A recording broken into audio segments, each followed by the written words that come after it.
서울소년원에서 상담 업무를 하고 있는 김나영입니다. 정신건강 임상심리사 1급을 가지고 근무를 하고 있고요. 갑자기 잠시만요. 얼굴이 빨개지지 않았나요? 머리 앞머리도 자르고 왔어요, 주말에.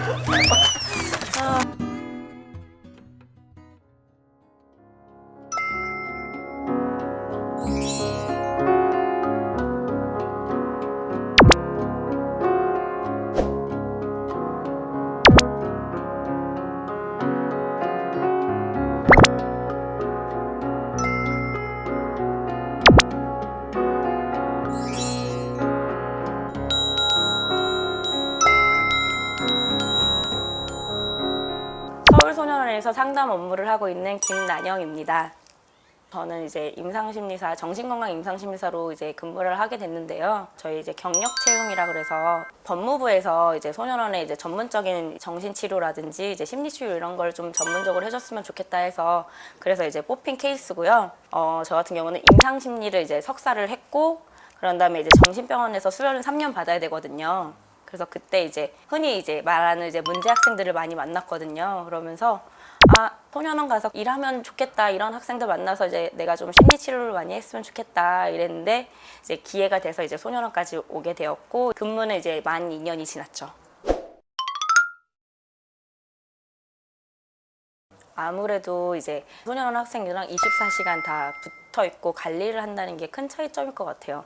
저희 소년원에서 근무하시는 선생님들이 대부분 보호직이라고 생각하시면 되세요. 그래서 뭐 행정 업무 하시는 분들도 있고 그다음에 담임 업무 하시는 분들도 계시고요. 보호직이라는 게 아이들 일어나서부터 잠잘 때까지 다 하거든요. 그 학교 선생님들은 이제 진짜 학교 끝나면 이제 학생들이랑 헤어지잖아요. 근데 저희 보호직 선생님들은 아침에 진짜 학생들 눈 떴을 때부터 샤워도 시키고 뭐 이 친구가 문제는 없는지 아픈 데는 없는지 이런 거 다 보시고 그다음에 저녁 때는 이제 당직조 선생님들로 바뀌면서 이 학생들이 잠은 잘 자는지 큰 문제는 없는지 이런 것처럼 24시간 학생들 관리하고 지도하고 있다는 게 그러면서 저희가 또 그 안에 수업도 하고 있기 때문에 이런 게 다 이런 점이 큰 차이점이라고 생각이 들어요.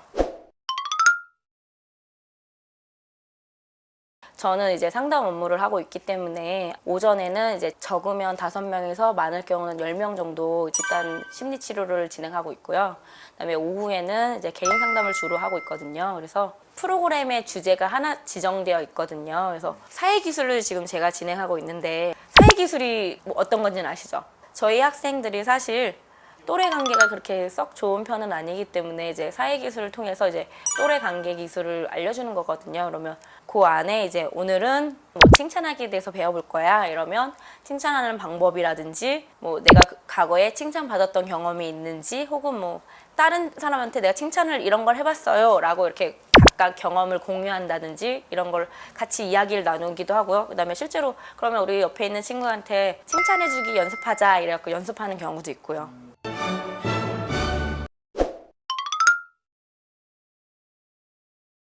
저희 학생들이 대부분 이제 10대 청소년들이기 때문에요. 보통의 학생들처럼 뭐 여자친구 이야기라든지 또래 친구 이야기, 그다음에 부모님이랑 관계, 그리고 자신의 진로, 뭐 미래에 대해서 많이 불안해하고 그 부분에 대해서도 많이 상담을 요청하는 편이에요. 그래서 사실 범죄를 저지르고 이제 소년원에 들어왔지만 자신들이 이제 사회로 다시 돌아가야 되고 복귀를 해야 되잖아요. 그래서 내가 나가서 잘 적응할 수 있을지, 그다음에 범죄를 또 문제를 일으키지 않을지 이런 거에 대해서 많이 불안해하고 많이 그 부분에 대해서 많이 상담을 이렇게 얘기를 하는 편이에요.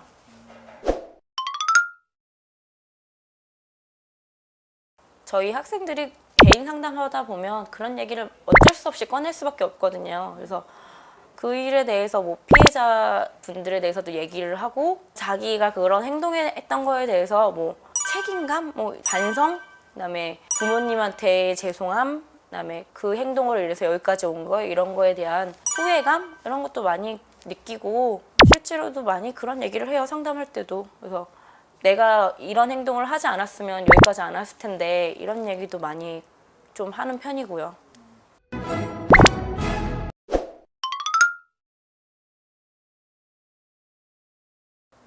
우선적으로는 좀 이렇게 되게 많이 안타까웠던 것 같아요. 사실 제 개인적으로는 생각으로는 이 사건의 소년들이 자신들의 한 행동으로 인해서 어떤 결과가 발생했는지를 지금 모르고 있는 거라는 생각이 들었어요.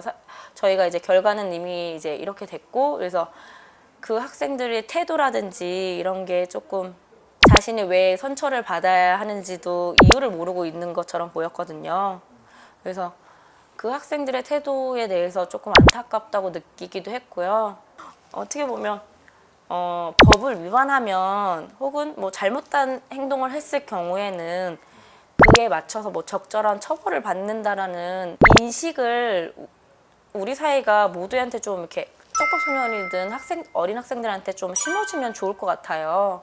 한편으로는 이제 그 사건의 피해자들이 있을 거 아니에요. 그 피해자들이 성인에 비해서 좀 더 이제 심각한 심리적 상처를 더 많이 안고 간다 그러더라고요. 그래서 그런 걸 고려해서 좀 더 피해자들한테도 특별한 뭐 보호 관리라든지 지도도 같이 해주면서, 한편으로는 또 가해자들도 재범 방지를 위해서 우리가 사회적으로도 같이 지속적으로 관리를 같이 해주면서 변화를 해주면 좀 더 도움이 되지 않을까 싶어요.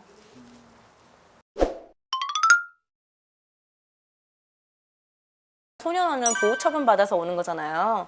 근데 그 소년교도소 같은 경우는 혹은 뭐 그냥 일반 교도소는 형사처분이잖아요. 그래서 그거를 좀 소년원이랑 교도소를 좀 다르게 같은 곳이 아니라고 인식을 했으면 좋겠다고 생각이 들더라고요.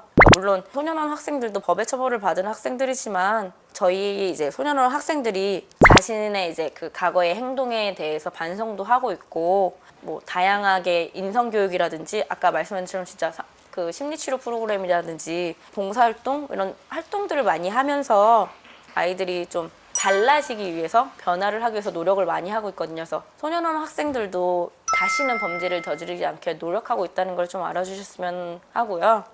그리고 소년원에서 근무하시는 선생님들 모두가 소년원 학생들이 건전한 성장을 하기 위해서 열심히 노력하고 있거든요.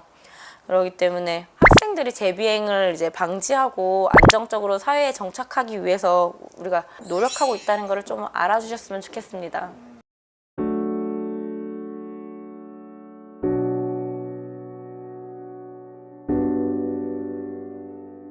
우리 학생들 잘 살고 있죠? 아이고, 뭔가 쑥스럽네요. 지금처럼 보호관찰도 잘 받고 문제 없이 잘 살고 있으면 선생님은 그걸로 만족하단다. 지금처럼 건전하고 건강하게 잘 지냈으면 좋겠다. 안녕.